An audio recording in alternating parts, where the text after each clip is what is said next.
கேடகம் உறவுகளுக்கு அன்பான வணக்கங்கள்.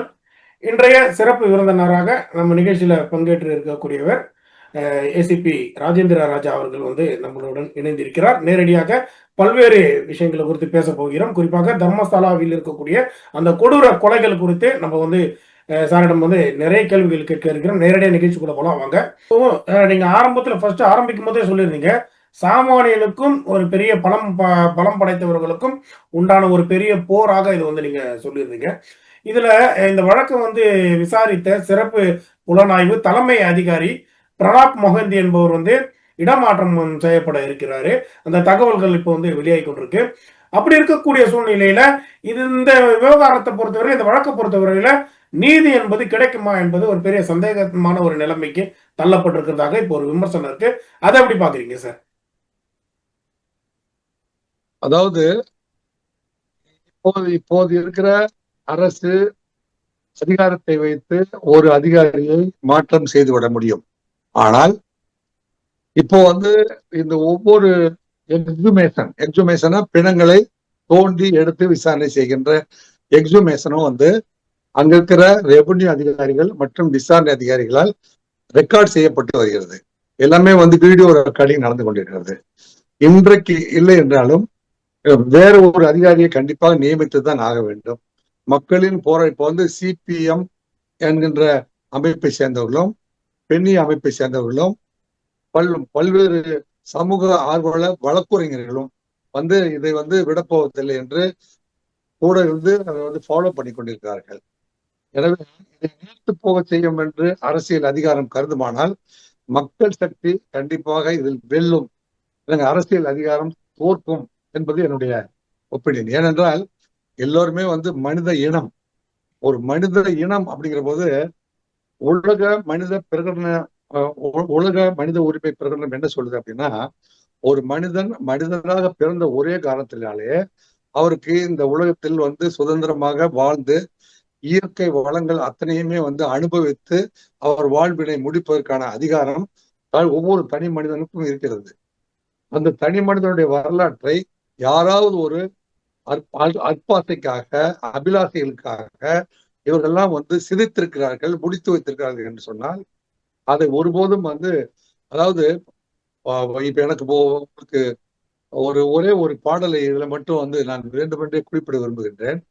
1000 கைகள் மறைத்து நின்றாலும் ஆதவன் மறைவதில்லை, ஆணைகளிட்டு யார் தடுத்தாலும் அலைகடல் ஓய்வதில்லை அப்படின்னு ஒரு பாடல் வரிகள் இருக்குது.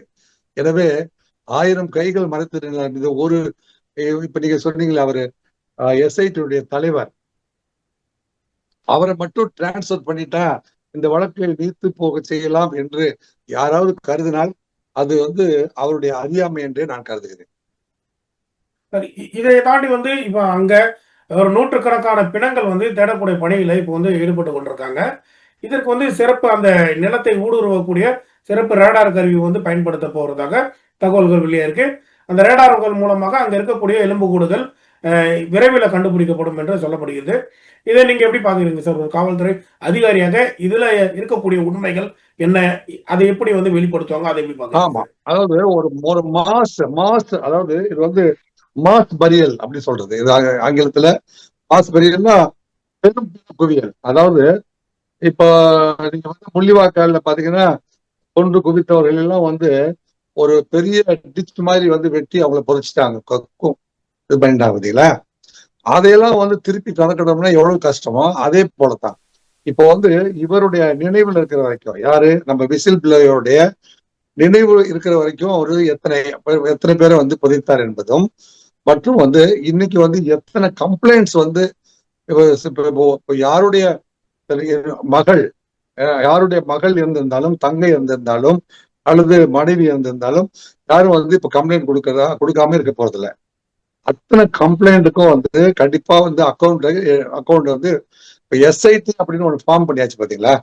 எஸ்ஐடினா அதுக்கு எண்டு கண்டுபிடிச்சுதான் ஆகணும். இந்த மாதிரியான ரெடார் அப்படி வச்சு கண்டுபிடிக்கிற பொழுது எங்கெங்கெல்லாம் எலும்புக்கூடுகள் இருக்குதுங்கிறத ஜூம் பண்ணி பார்க்க முடியும். இப்போ குறிப்பா சொல்ல போனா பிஎஸ்எல்வி என்று போன வாரத்தில் ஸ்ரீஹரிகோட்டாவில இருந்து நம்ம வானத்துக்கு ஒரு செயற்கைக்கோளை அனுப்பணும் பாத்தீங்களா?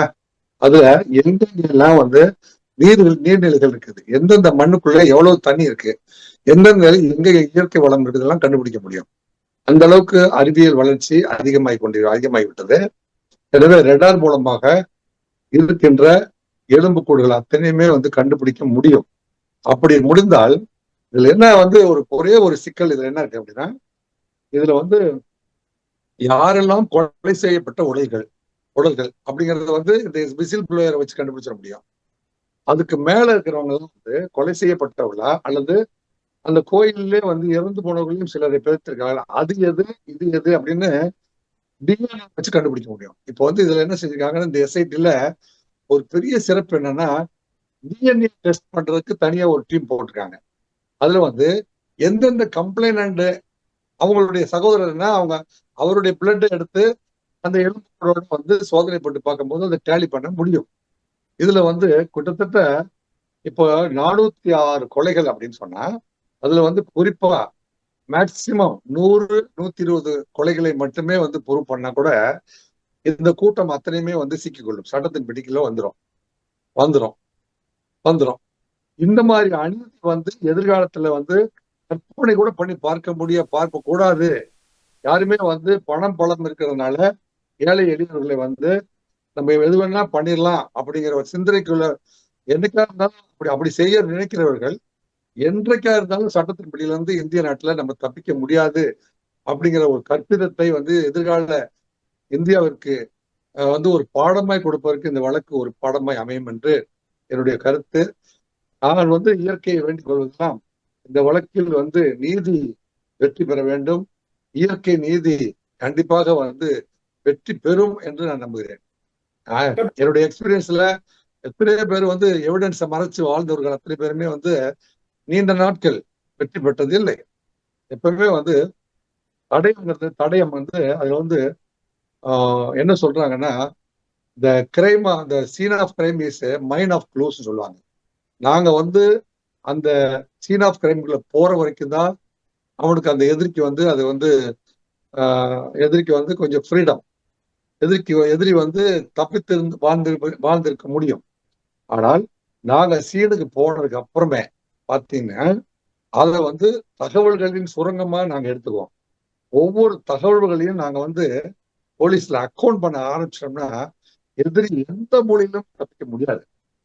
இது காவல்துறை அதிகாரி என்கிற முறையில எதிரிகள் எந்த தப்ப விடுவதற்கு வாய்ப்பு இல்லை. ஏன்னா ஒரு முன்னாள் உயர்நீதிமன்ற நீதிபதி திரு கோபால் அவர்கள் எந்தெந்த மாதிரி எல்லாம் இதுக்கு கம்ப்ளைண்ட் பண்ணணும், எப்படி இந்த வழக்கை பிசகாமல் விசாரணையை கொண்டு போகணும் அப்படிங்கிறதெல்லாம் கைட் பண்ணிட்டு இருக்காரு.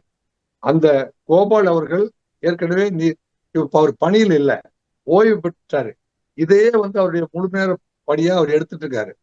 அங்க இருக்கிற மகளிர் அமைப்புகள் தன்னுடைய சகோதரி இருந்ததை போல கருதி முன் வந்திருக்கிறார்கள். அவர்களும் அதை விட போவதில்லை. காலதாமதப்படுத்த முடியுமா ஒழிய நீதியை இவர்கள் வென்று விட முடியாது, ஓவர்டேக் பண்ண முடியாது அப்படிங்கிறதுதான் உண்மை. இந்த நேத்ராவதி ஆற்றங்கரையோரம் பல பிணங்கள் தூக்கி எறியப்பட்டதாக அந்த தூய்மை பணியாளர் ஒரு ஓப்பன் ஸ்டேட்மெண்ட் கொடுத்திருந்தாரு. சில பிணங்கள் ஆசிட் ஊத்தி அதனுடைய தன்மையை நீர்த்து போக செய்யக்கூடிய அளவிற்கு அந்த வேலையெல்லாம் அவர் பார்த்துருக்காரு. இதுல எப்படிப்பட்ட ஒரு உண்மைகளை அதை கண்டுபிடிக்க முடியும் சார்? ஏன்னா இறந்தவங்களுடைய அந்த தடயங்களே இல்லாத அளவிற்கு அழிக்கப்பட்டிருக்கு. இது எப்படி கொண்டு போவாங்க சார் காவல்துறையை பொறுத்தவரை? இதுக்கு பிரதர், ஆசிட் ஊட்டப்பட்டது உடம்பில் அது பாத்தீங்கன்னா அவங்க அது சொல்லவே கூச்சமாக இருக்கிறது. அதாவது அவங்க பிரைவேட் பார்ட்ல எல்லாம் ஆசிட் ஊத்திருக்காங்க, அதாவது கற்பழித்தது தெரியாம இருக்கிறதுக்காக. ஆனால் இந்த கற்பழிப்பதில் கொலை செய்து கற்பழிப்பு, அதாவது பாலியல் பலாத்காரம்னு ஒண்ணு இருக்கு, அதற்கு மேல கொலை அப்படின்னு அடுத்தது இருக்கு. இப்போ கொலையை ப்ரூவ் பண்ணாவே பாலியல் பலாத்காரம் ப்ரூவ் பண்ணப்பட்டுரும். இதுல ஆசிட் ஊத்தி தலை எலும்புகளை அவங்க முழுமையா இப்ப சூப்பர் இம்போசிஷன் ஒண்ணு இருக்கு.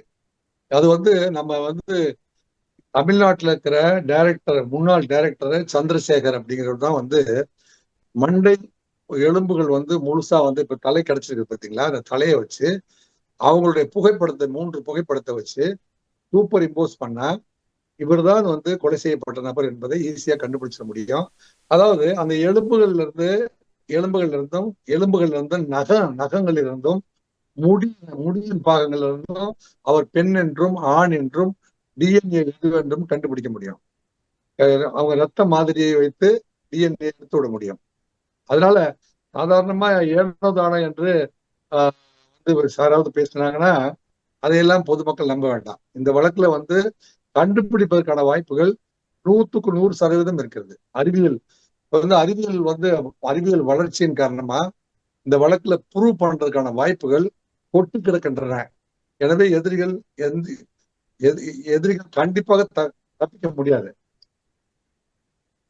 சரி, இப்போ இந்த வழக்கை பொறுத்தவரையில தோண்ட உடல்கள் கிடைத்து கொண்டே இருக்கிறது.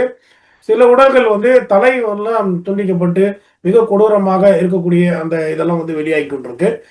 இதுல எது மாதிரியான ஒரு நிலை இருக்கும் சார்? ஏன்னா அந்த வழக்கு பொறுத்தவரை அதிகமான பாலியல் ரீதியான கொலைகள் இருப்பதாகத்தான் வெளியாயிருக்கு. இது எப்படி பாக்குறீங்க சார்? பாலியல் பலாத்காரம் இவங்க ஏற்கனவே தங்கி இருந்தார்கள். அப்புறம் அந்த விசில் ப்ளோயரும் மற்றும் அவருடன் இருந்த சாட்சிகள் இவங்களை பாலியல் பலாத்காரம் செய்தார்கள் என்பதற்கு கராபரேட்டிவ் விட்னஸா வருவாங்க. கராபரேட்டிவ் விட்னஸ் சயின்டிபிக்கா அன்றைய தினம் செம்மன் டெஸ்ட் போன்றவைகளெல்லாம் நம்ம இப்போ மண் அரித்து போன நிலையில அதை பண்ண முடியாம இருந்தாலும் அவங்க பலாத்காரம் பண்ணப்பட்டது அல்லது அடிபட்டது, எலும்பு உடைக்கப்பட்டது அல்லது வெட்டப்பட்டது போன்ற அடையாளங்களை எல்லாம் கண்டுபிடிக்க முடியும். டிஎன்ஏ டெஸ்ட் மூலமா அவங்க ஏஜ் கண்டுபிடிக்க முடியும், செக்ஸ் கண்டுபிடிக்க முடியும். 18 வயசுல ஒரு பெண் எப்படி இறந்து புதைக்கப்பட்டாள். அவங்க அந்த கோயில் நிர்வாகத்துல சொல்றது என்னன்னா, அவங்க ஏற்கனவே வயதான முதியவர்கள், நோய்வாய்ப்பட்டவர்கள், அவங்கெல்லாம் சில பேர் இறந்திருக்காங்க அல்லது கோயில்ல இறந்தவங்கள நாங்க புதைச்சிருக்கோம்னு சொன்னாலும் அவங்களுடைய ஏஜ் ஈஸியா கண்டுபிடிக்க முடியும். ஆக இந்த 18 நமக்கு சொல்லப்படுகிற இந்த குற்றம் சாட்டப்பட்டது எல்லாமே இந்த கல்லூரியில படிக்கிற பள்ளி மற்றும் கல்லூரி மாணவிகள். அதனால இந்த ஏஜ் ஃபேக்டரை டிஎன்ஏல கண்டுபிடிக்கும் போது கண்டிப்பா இவர்கள் எல்லாம் மாணவிகள் என்பதை நம்ம ஐடென்டிஃபை பண்ண முடியும். அந்த அளவுக்கு அறிவியல்ல வளர்ச்சி அடைந்திருக்கிறோம். இதுல மிகப்பெரிய அளவுல மெத்தன போக்கோட அரசு செயல்படுவதாக ஒரு பெரிய குற்றச்சாட்டம் இருக்கு. இதை எப்படி பாக்குறீங்க சார்? அரசியல் அதிகாரம் பலரால் இந்த நாட்டு மக்களுக்காக எடுத்து செல்லப்பட்டாலும் சிலரால் அதிகார துஷ்பிரயோகத்தை எடுத்து செல்லப்படுகிறது. இந்த அதிகார துஷ்பிரயோகம் செய்பவர்கள் எல்லா காலகட்டத்திலும் இருக்கத்தான் செய்கிறார்கள். இது போலதான் தமிழ்நாட்டுல பொள்ளாச்சி பாலியல் வழக்கு போன்றவையெல்லாம் நடந்துச்சு. அது நீர்த்து போகும் என்று நினைத்தார்கள். ஆனால் இறுதியில் நீதி வெற்றி பெற்றது இல்லையா?